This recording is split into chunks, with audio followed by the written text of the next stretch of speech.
Hey guys, what's up? Welcome to my channel. Today we're going to be talking about Tower of God. Shooting stars never fly for me. I'm so lost, kinda hard to see. You know I'll see you again.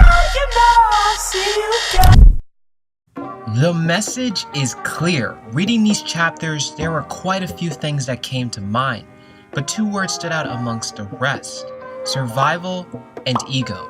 Everyone in the tower has various reasons for climbing. I commend Sue for constructing a set of characters with ambitions and goals that seem realistic. Arc Raptor, Nisang, Horyang, Iwa, Wangnun, Goseng, and Viole. So when all of that is put to the test by a pretty determined test instructor and a daring irregular, we get thrown into a chaotic sequence of events that unfolds in these 17 chapters. Conjectures created through past experiences and choices made in the tower dictate the way of thinking that these characters do. Most are under the opinion that Viole wouldn't choose to face off against a ranker. Therefore, the logical conclusion would be that he would choose to kill the other regulars to obtain their keys. You see, as I said before, that is all they have known. They've been constantly making choices so far based on survival. At first, from the reader's perspective, Viole was betrayed by the ultimate friend, the one he devoted his life to.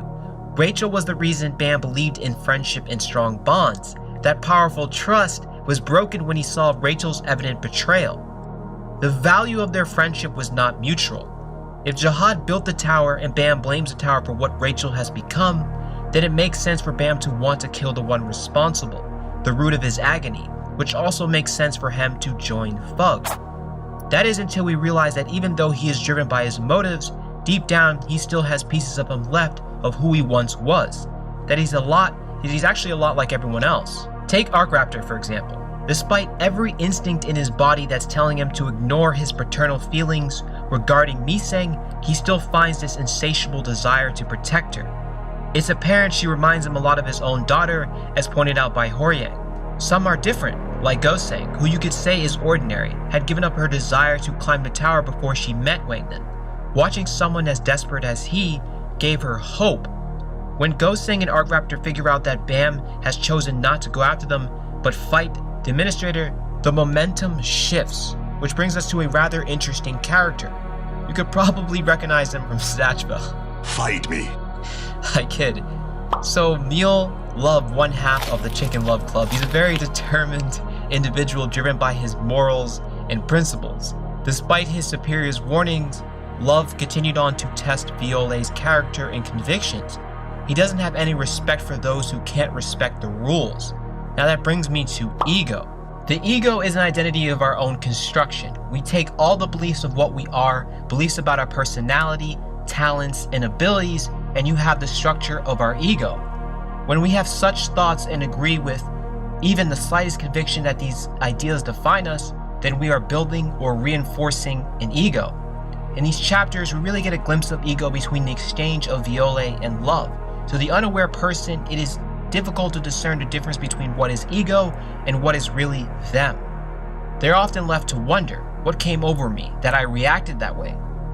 An extreme example of this in this chapter would be Prince, who's driven by his pride and ego. We find out that Love has a link to Thug because his parents were killed by them. We sort of see how he's still bothered by that. At the same time, he questions Viole, someone so young, as to why he got involved as a slayer. Now we begin to figure out how far Viole would go to seek revenge. I think there's a mutual understanding between them. Not just Viole, even Wangnun, who seeks him out for revenge on Lurker. We get a very well-spoken line by Horyang who says people eventually look for the devil when they are turned away by their god.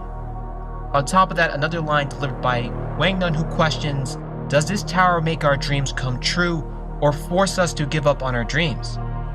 And this response he has makes Viole think back on a moment with Waryun. Wangnun's moment with Lurker really brings things around full circle when he tells Wangnun that the fact that he's attempting to kill him, yet he calls it atonement or revenge, won't change the fact that he is a murderer. I think this moment really hits the nail on the head as far as ego, and that Lurker wants to bring someone like Wangnun down to his level.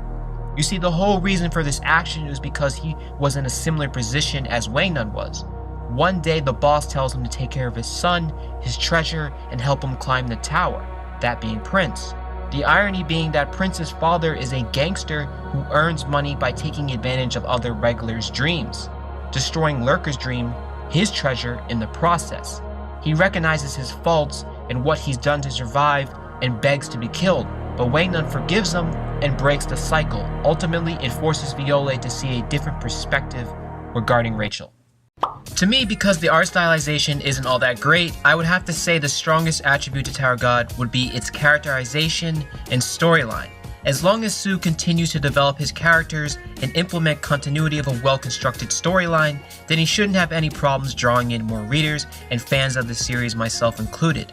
This arc was the embodiment of that. I'm enjoying Violet's contrast and the difference in his personalities from Bam very well as this seemingly charming new set of characters. Although I gotta say, reading this part, I miss the old gang. I rate this arc an 8 out of 10. I made sure I didn't spoil anyone past this part, and now that we've got a reveal of Kun at the end of the chapter, you as a reader has a lot to look forward to. That's gonna do it for me today. Like and subscribe, let me know your thoughts down in the comment section below, and as always, you can find me in the Discord, I'll link, and stay tuned for my next videos.